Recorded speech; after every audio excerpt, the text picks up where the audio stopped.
Let it go. Let it roll right off your shoulder, don't you know? The hardest part is over, let it in. Let your clarity define you in the end. We will only just remember how it feels. Our lives are made in these small hours, these little wonders, these twists and turns of fate. Time falls away, but these small hours still remain. Great ideas. I wouldn't say there was an exact moment, but I've always known I wanted to be a teacher. Here you go. Don't forget your story. Bridge. Great.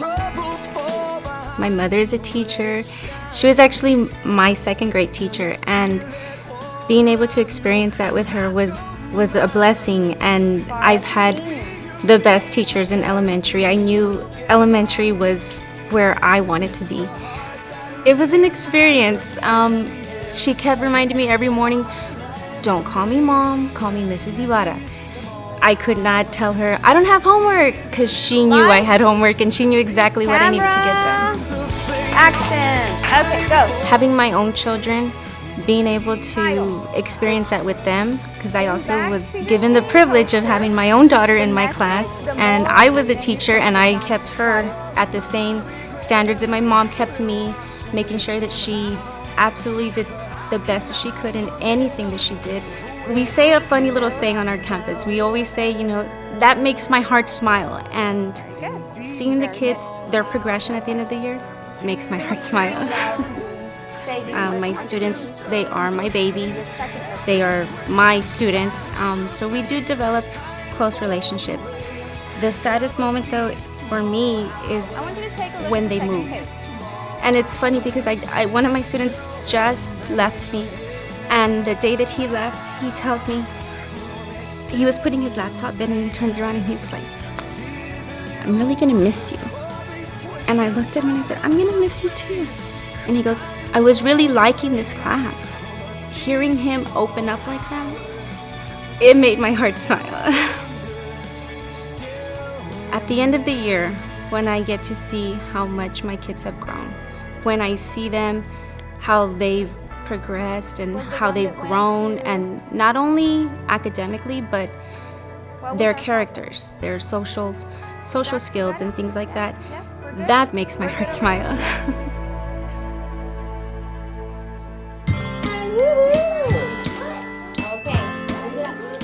I'm actually proud to say that I'm a product of San Benito. I did all of my schooling, elementary, junior high, high school here.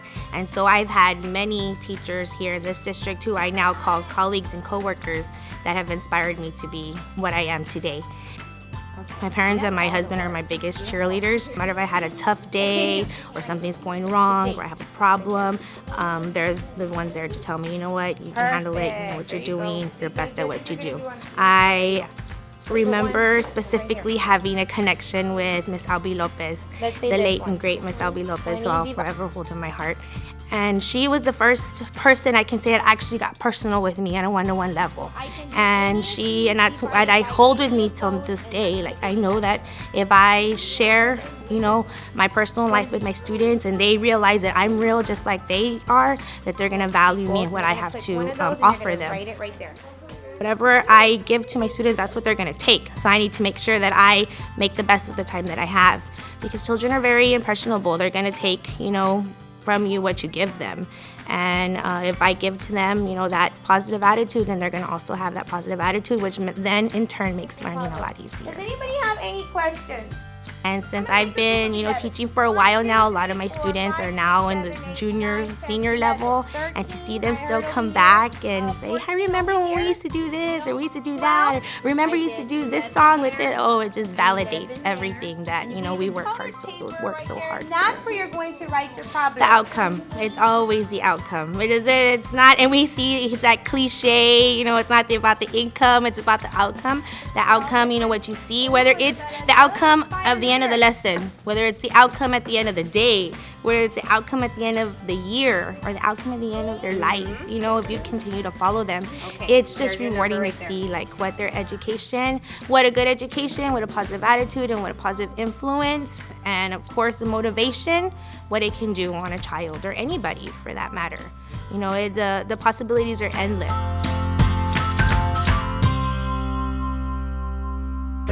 Everyone together.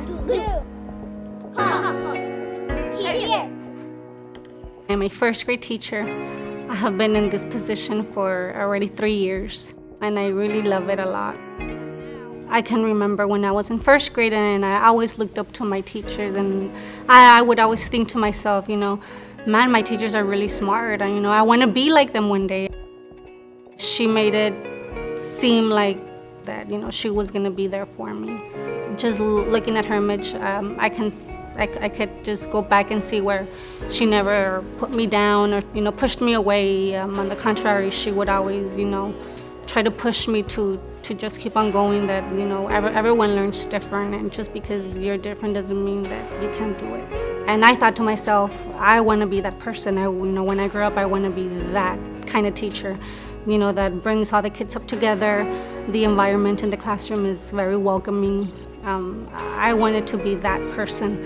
So ever since I can remember, I wanted to inspire kids like that teacher did to me, getting them engaged in school, making them love and enjoy school, so they can become successful persons in life when they grow up. You teach them how to read, you teach them how to write, you teach them how to interact within one another. So I think first grade is a very powerful grade level, and I love it because I get to say, you know, I taught that student how to read. I even have some students saying, you know, I'm going to teach my parents how to read English now that I know how to read English, because these are bilingual kids, and, you know, they have a difficult time understanding that second language.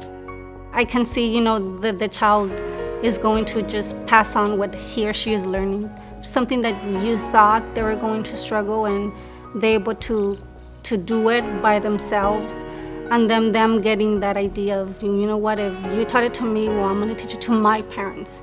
So it's very rewarding. It might be a lot of work, but I mean, that is my job. I did get this job to teach, and that comes with a long list of things to do. But I mean, I like it and I enjoy it, and I'm there for them.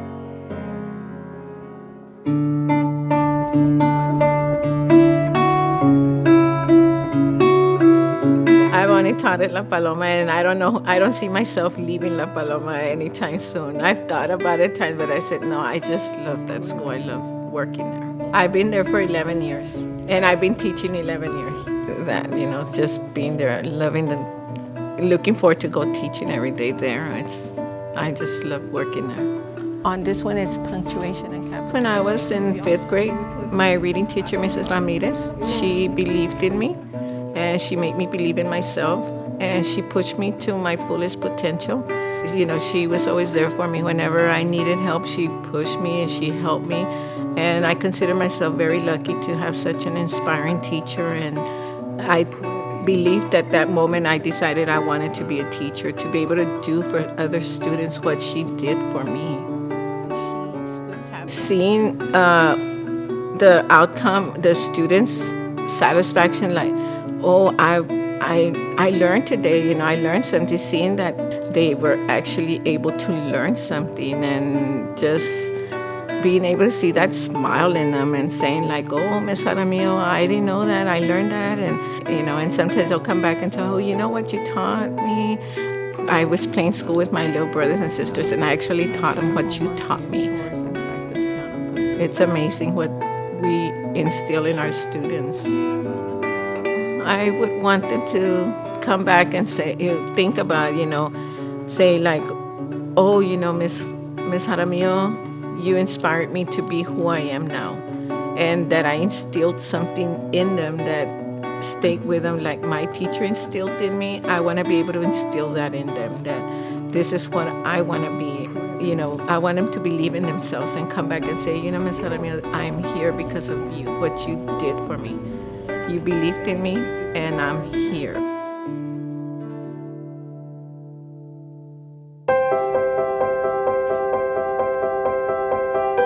And it'll give you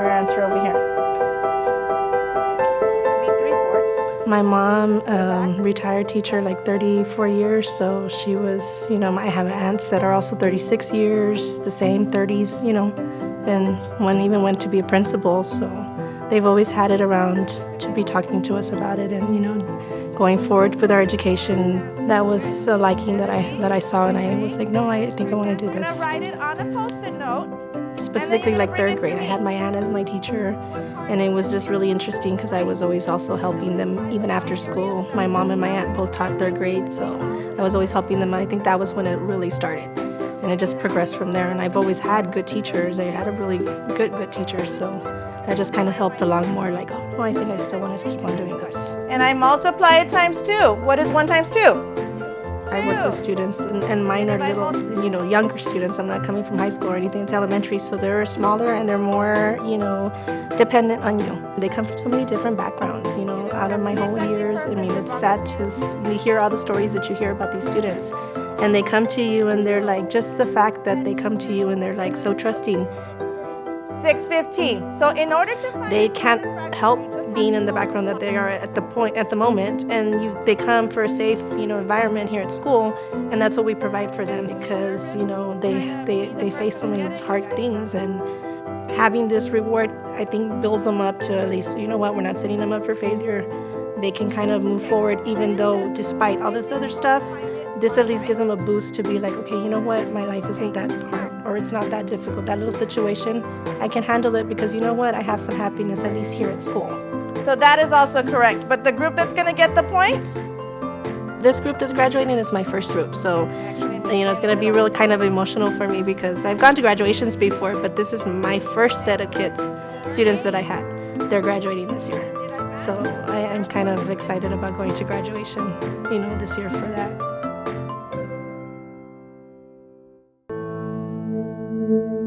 Teaching is a reward in itself. All right, you had a good grade. All right, and you had done your word rep. From the first day of school, I tell them, I'm here for you. I'm here for you. If you need to see me, if you need to talk to me, I'm committed to each of those students and whatever their needs may be. I met Mrs. Villarreal, my third grade teacher. She was totally everything that my second grade teacher was not. She was loving, she was caring, she took the time to teach me and the patience that she had. And I thought, I want to be somebody like her someday. She would actually sit and help me on a one-to-one basis. And I felt that if this is the way a teacher should be, then this is what I want to be. As a single mother, I was going to school 4 nights a week. Thank goodness I had daycare that would keep my kids not only after school, during school, but at night also. I was really lucky. And so the 8 years that I worked as a secretary, I was going to school. I didn't realize it, but I guess I was their role model because they were all in college, and I'm really proud of each one of them. To be able to see those students grown up and what they're doing in their lives, whether it's working, whether it's school, I think it's a great accomplishment for me to see what they've done for themselves. And in the long run, I feel like I was a big part of that. I was a big part of making them who they are. Someone, like a student's name to a file, use when you include another document. I have a very special relationship with my students. And by building those relationships with my students and their parents, and including the staff and my peers, we build those relationships for a lifetime. And I think that in itself is rewarding to be able to do that in the classroom.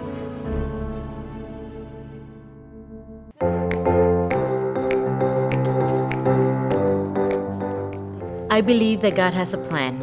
I firmly believe that.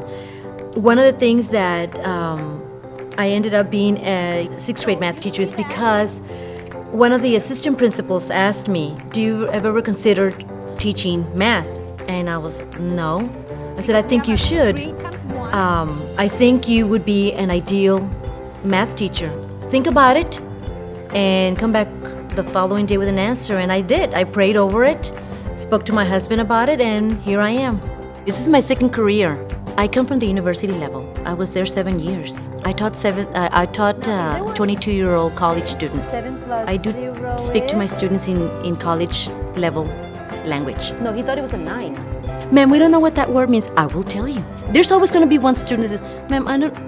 Great, because you throw those words out there, and they're like, what was that? And I do it on purpose because I want them to know those big level words. You know how to do this already. You're going to substitute These are that not Y for your 95 average GPA students. These are your 59 GPA students. They struggle, just like I did. I love my students. Yes, point 50. I care for them, and if it needs for me to make sure that the students understand the math over and over and over and over again, I will do that. The sign stays the same, and you're done. I'm a mother did first. you all work up the problem, students? And you cannot help but to care for these students, for their well-being, for their health, their home life, my sign, and their education. 3 divided by 6. And you do the same. My math teacher, my 6th grade math teacher, made my math fun. And I want my students to remember that. My math was fun for them. Okay, And they learned it.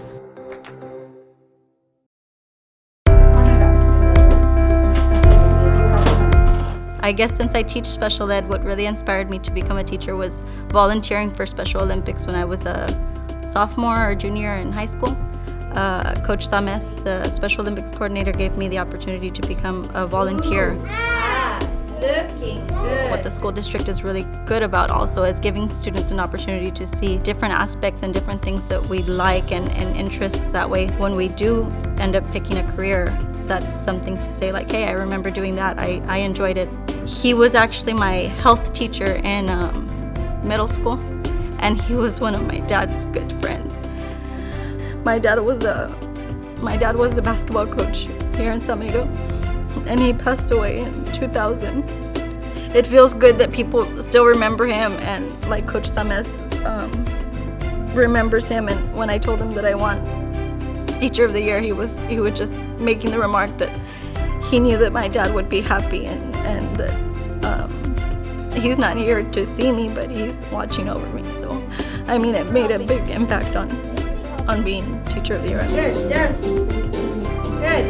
I don't limit my students, and I have high expectations for them, regardless of their disabilities. I don't say, oh, he can't do this or he can't do that. I try and push them to get them to talk, to get them to write, and to get them to read. Not limiting them makes a big impact on their outcome and their lives as well. They're actually able to count now. In the beginning, we used play money. They're able to count for $15 if they want to use a computer. So they can count 5, 10, 15 by $5 bills. Or, I mean, they're starting to become aware of not only things in the classroom, but that's something that's a life skill that they can take on with them. Being part of the progress that the students make, like seeing them in the beginning of the school year come in and not be able to even write their name, by the end of the year they're at least writing their first name. I mean, the progress that they make is really rewarding for me.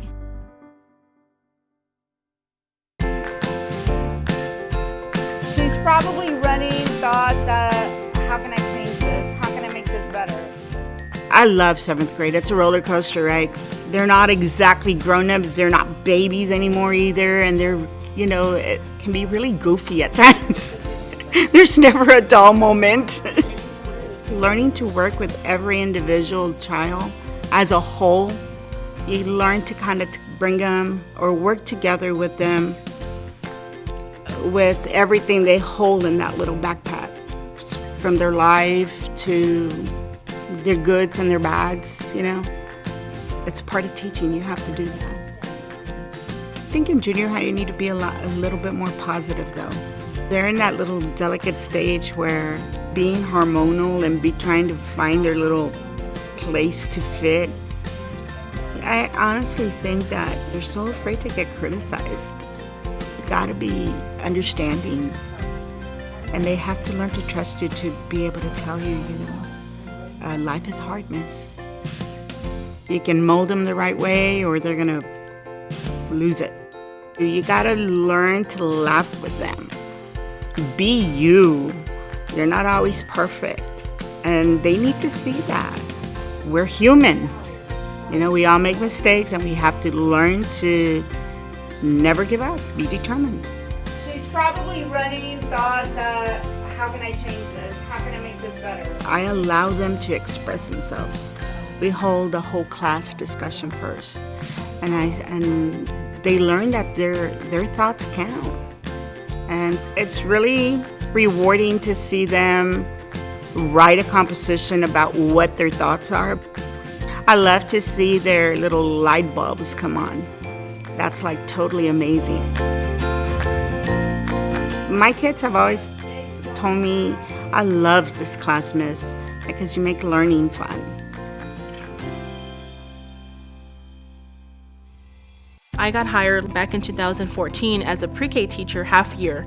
And then, they tell me, well, you're gonna go to 5th grade. So I'm like, whoa, that's like a big change for me. I wasn't expecting that. And so it took me like 2 weeks. And then after that, it's like, they're on their own. That's what I really like about 5th grade, because they're very self-sufficient. I can tell them what to do and how to do it. And as soon as they grasp on, it's like, they want to have that independency, so I try to give it to them, and at the same time I'm there to guide them and so forth. So the one person that really got me to want to be a teacher is my aunt. She was actually a middle school teacher. She taught for many years, and then she was the assistant principal at Berta Cavasa, Albi Lopez. She was my biggest inspiration. I always looked up to her. I was always with her. I would see her grading her papers. I would help her. I really enjoyed seeing what she did, and I really enjoyed seeing how the kids would relate to her. So she was the one that really inspired me. And unfortunately, we lost her this past summer, and it really touched me that she was able to see me become a teacher, and I know she would be proud of me right now.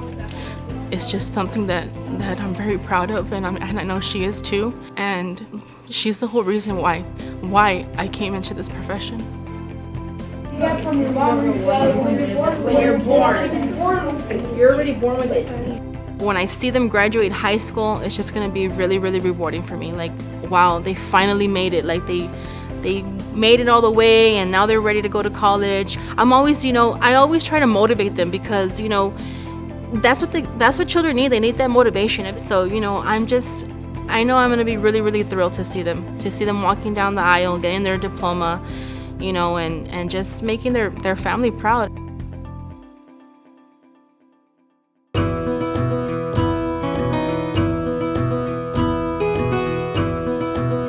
My whole life, I was very adamant that I would never be a teacher. Now, it's evidence in Hooke's Law. Hooke's Law is a law that shows a relationship. It was someone that I met, and in one sense, it's kind of similar to the students that we have there. He had told me that he had been kicked out of every school in Brownsville. And one of the things that he had found out was that he was dyslexic. And that was probably his reason for struggling in school when he was younger. He asked me if I could help him. I helped him, and eventually he graduated in the first group that graduated in a new area called Supply Chain Management. And so it was that moment to realize that somebody very bright that has tremendous potential, and yet it took him so long to see that potential, to see what his life, could be. And that's when I decided that maybe people were right all along, that I needed to be a teacher, to change that life of that student. But change it early enough so they don't go through those periods of lost years. I actually landed at Amador not because I was looking for it. And that's why I always say that God always has a destiny for us. It's just that in my case, I chose to ignore it for so long. My destiny was to teach, and to teach these particular type of students. But one of the things I've noticed over the years that I've been teaching is that they're very bright. They're extremely intelligent and very talented. They have a different way of learning. And for them, a lot of them are visual. They're very artistic. They're not going to work very well in your normal curriculum where you're just standing up there in front of the board and telling them that this is the equation. One of the things that a lot of the kids will tell me, that nobody believes in me. And they end up getting themselves in trouble, getting themselves to where they're at. No matter what you do in life, there's always going to be heartaches, there's always going to be adversities, or there's going to be failures that we have. It is through all of those adversities that we go through that we actually receive the greatest reward.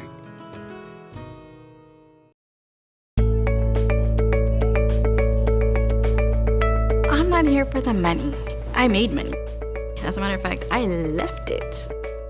So as a director, I was even chief operations officer of the departments, and I sold everything, my house, gave back cars, because I wanted for my life to be a little bit more fulfilling. I have a teacher mentor. Her name's Mrs. Emmy Garcia. She treated every student with respect. She made me excited for helping these students, and that's one of the fondest memories that I have that this individual did for me. The rewarding part of my job is making those connections to me when you find those aha moments because you made those connections. If it wasn't for those connections that you make initially, then you wouldn't have those aha moments, because then you wouldn't know how to individualize that program for that child. You wouldn't be able to really challenge them, and then you know that they could do better, and then you know that you could make them better or understand something that was never taught before, but then you teach it to them and they understand it. That's fascinating. That's awesome. They're with me almost nine hours of the day. I'm there in the morning to give them breakfast, I'm there to give them lunch, and see them off. So yeah, they're with me. So and they're like my children, and that's how I treat them. Like they're mine. You grow to love them. I'm not going to let them down. When they could just leave them there and know that I'm taking care of them, that I'm their biggest advocate, it makes me happy, and it makes me become a bigger advocate for my students as well. So absolutely, yeah.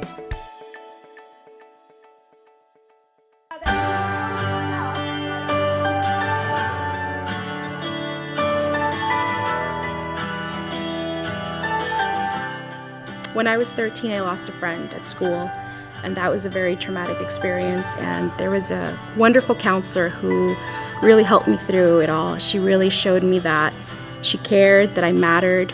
And a few years later, I was diagnosed with a health scare, or a health issue, and she was there again. So she was one of these great people that truly inspired me.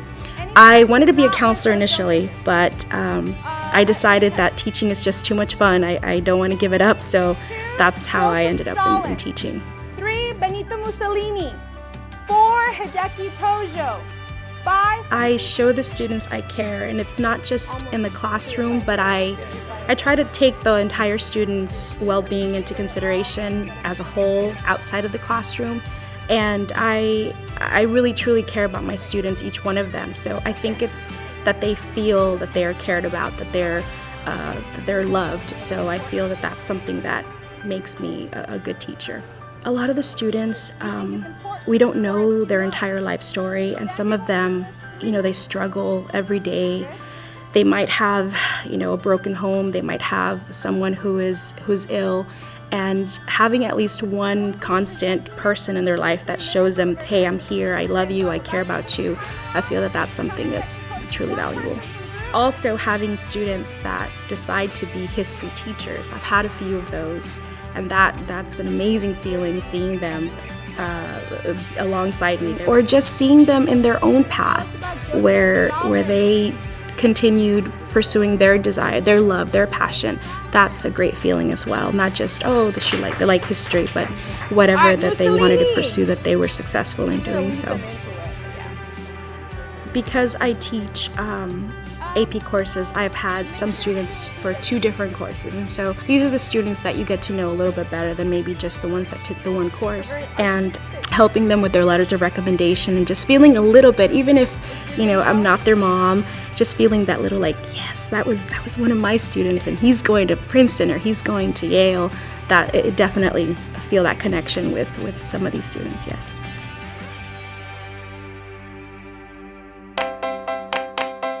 couch. Can everybody say couch? My sons, basically, they inspired me to be in this field. So since I already had some college credits, I went ahead and registered and followed through, and I loved it. Going from 4th grade to 1st grade was a drastic change for me. So I was overwhelmed at first because I had never taught little ones. But now I've seen how they went from knowing basic skills to elaborate skills, more fundamental skills that they've learned throughout the year. And now I'm like, wow, I have students that didn't know how to read or write, and now they're reading to me. Now they're writing paragraphs. They're correcting me. Oh, Ms. Yanis, you forgot to put the period. I'm like, okay, thank you. So that makes me feel real good that these kids have grasped so much when the kids are wanting to learn. That makes me feel good, because that makes me feel like, okay, well, I'm doing something right, because if I wasn't, they would be bored and they wouldn't want to learn. This little boy, I don't remember his name, but he was in my colleague's class. He'd be crying and I was like, what's wrong? Oh, I don't like my teacher because she's always getting mad at me because I'm always late. He was 9 years old, having to take care of his little sister before he came to school, changing her diaper, feeding her a bottle, taking care of the little sister that was probably in pre-K or K, and then dressing himself and then coming to school. Here this little boy is having to be the fatherly role at 9 years old. Look at everything he's already done prior to coming to class. But that's why it's really important to get to know our students. We have to work through the issues. Nothing's going to be perfect, but we have to try to make the best of it. And when you walk in through those doors, ultimately we're there to make the children's life successful. That's our goal.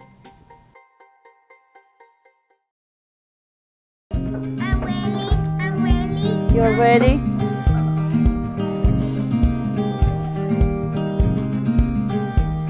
When you're a little kid, you always want to be like your teachers, right? I mean, your teachers are like God to you, so you always want to be a teacher.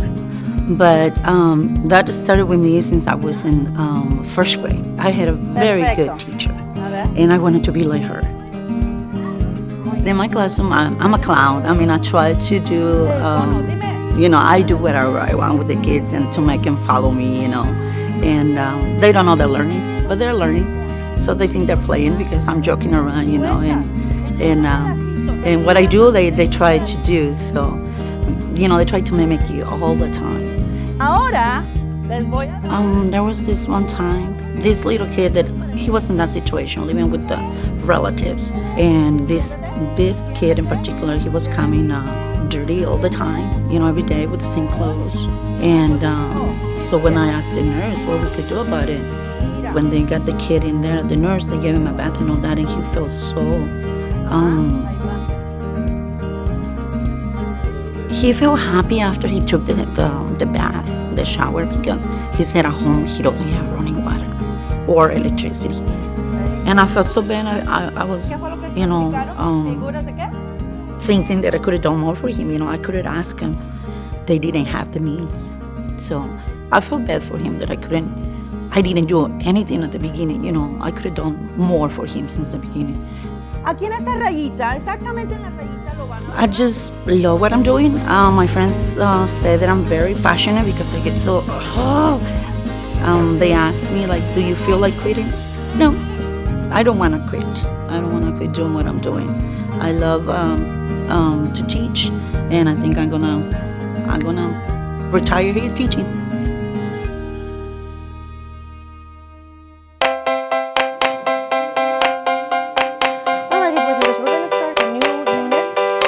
I got a job at a daycare at my church, and I thought I was going to be the secretary, but they told me, no, you're going to be the TA. So I started working under an excellent teacher, and I've never worked with children before, especially that age. My future husband at that time, he came to pick me up early, and he was there waiting for me, and he kind of noticed that I had the gift. But to me, I was just going to work there and later on go get a job as a secretary, and he's the one that saw it. And he thought that it was very natural for me, so he suggested that I go back to school and get a teaching degree. And then as I started learning and the techniques that they would give me, I found that I really enjoyed it and I loved it. I teach 1st grade. It's a gift to be able to teach that age level. They're at such a young age. A lot of them come with no reading skills, no alphabetical skills. And they always tell me, oh, I'm never gonna be able to read. And when they finally start being able to reading at 60 words per minute, that's what excites them, because they're like, I can do it. I took a parenting class at church, so that taught me how to teach my kids rules and structure, so I carry that into my teaching. And I tell them, I'm gonna treat you just like my children. I expect you to be the best. I expect you to do your homework. I expect to get hundreds on the test, and I expect you to obey me the first time. There's some kids that you can raise your voice, and sometimes they will listen, and you got some that you can't even raise your voice because they'll start crying. And even if I gave like a negative comment, you gotta know your kids. They gotta remember their children. Sometimes they make mistakes, they're learning. So I think one of the biggest things is compassion and mercy that they need. I think if you meet their basic needs, they'll be more successful. We're doing Mother's Day cards, and one of my students was saying, well, I don't want to do it. And I go, why not? She goes, well, my mom's in prison. And I'm like, well, we can mail it to her. And that lifted up her spirits. And even Father's Day, because some of the kids don't have any fathers. I didn't have a father, so and my mom was always working, so I try to give them what I didn't have. That I cared more, not just academically, but their well-being, that they were okay. Now I want them to know that I loved them, that I cared.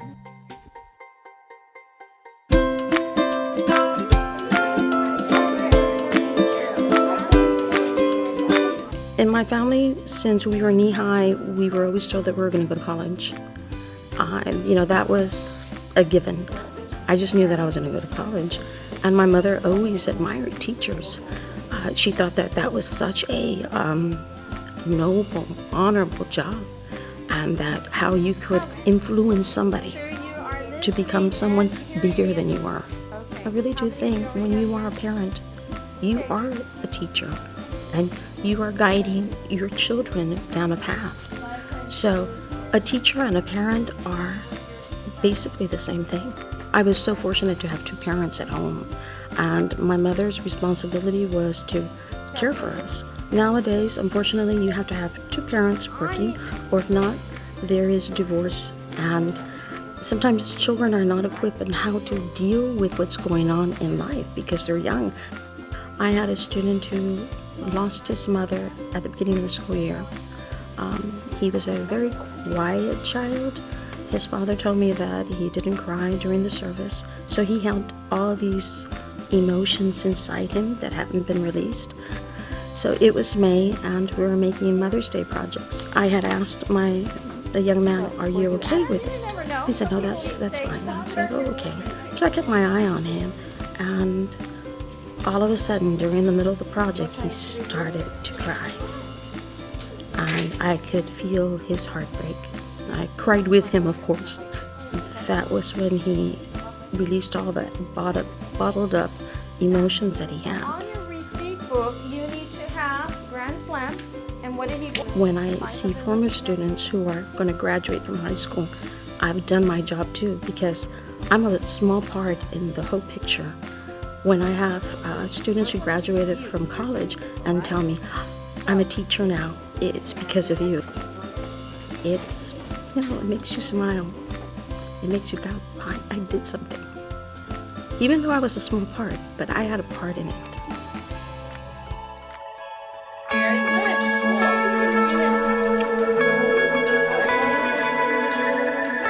I honestly think that an outstanding teacher is a person that gives their 110% all the time. And sometimes we need to be able to understand the students in order to make them succeed in the classroom. The biggest reward in teaching, I feel, is knowing that every day that you wake up, or every day that I wake up, I want to be where I am at right now. I want to be in that classroom to make a difference in the child's life. I had this one student, but her background experience was very challenging. I remember it like it was yesterday, but every Thursday she would walk in the classroom and she was anxious and she was scared and she was nervous. And I'd talk to her and I'd ask her, "What's the matter? What's going on?" And she would say, well, today's the day that I'm gonna meet with my mom at Burger King, and I'm gonna have such a great time. And I made her pictures and I made her drawings. And then the next day she'd come in and she'd say, my mom didn't show.